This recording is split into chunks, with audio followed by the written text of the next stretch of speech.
Welcome to Al-Muntasaf podcast. Today we're diving into one of the most serious humanitarian issues affecting millions of people in Yemen, malnutrition. This crisis has worsened over the past 11 years due to a war that has left the country in ruins. The war started by the Houthi militia didn't just bring destruction to the battlefield, it also brought hardship into people's homes. Yemeni's economy has collapsed. The healthcare system is broken, and poverty and hunger at the record highest. Currently, over 17 million Yemenis are struggling with food insecurity.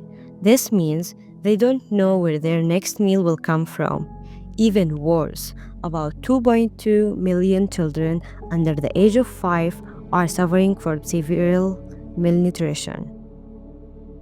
In some areas like southern Hadida and Taiz, the rate of acute malnutrition has reached 33.9%. To put that into perspective, the World Health Organization classifies anything above 15% as a critical emergency.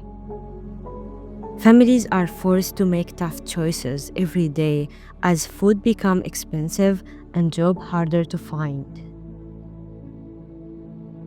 For many poor families, the choices are heartbroken. Some face hunger every day, while others feel they have no option but to send their children to Houthis' camp in exchange for a food basket.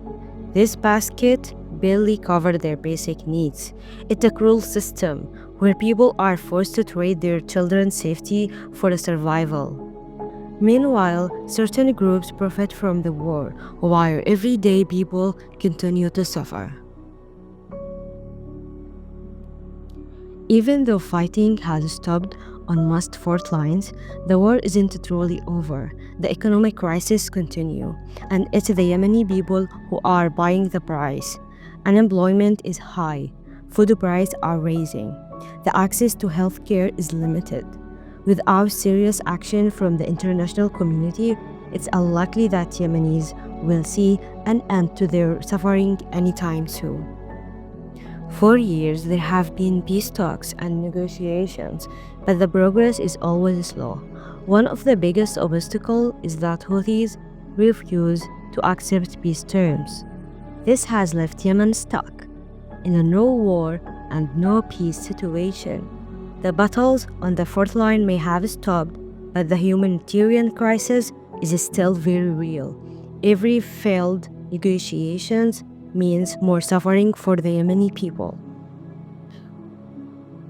At this point, it's clear that Yemen needs urgent international help. The world must do more to pressure the warring parties to stop the conflict. Without action, Yemen will remain trapped in this endless circle of war and hunger. In the end, Yemen has suffered enough. The people are tired of war, tired of hunger, and broken promises. It's time for all of us to be a voice for Yemen. Thank you for listening to Al-Muntasaf podcast. If you want to be part of that change, speak up, share the message. Until the next time, stay safe and stay hopeful.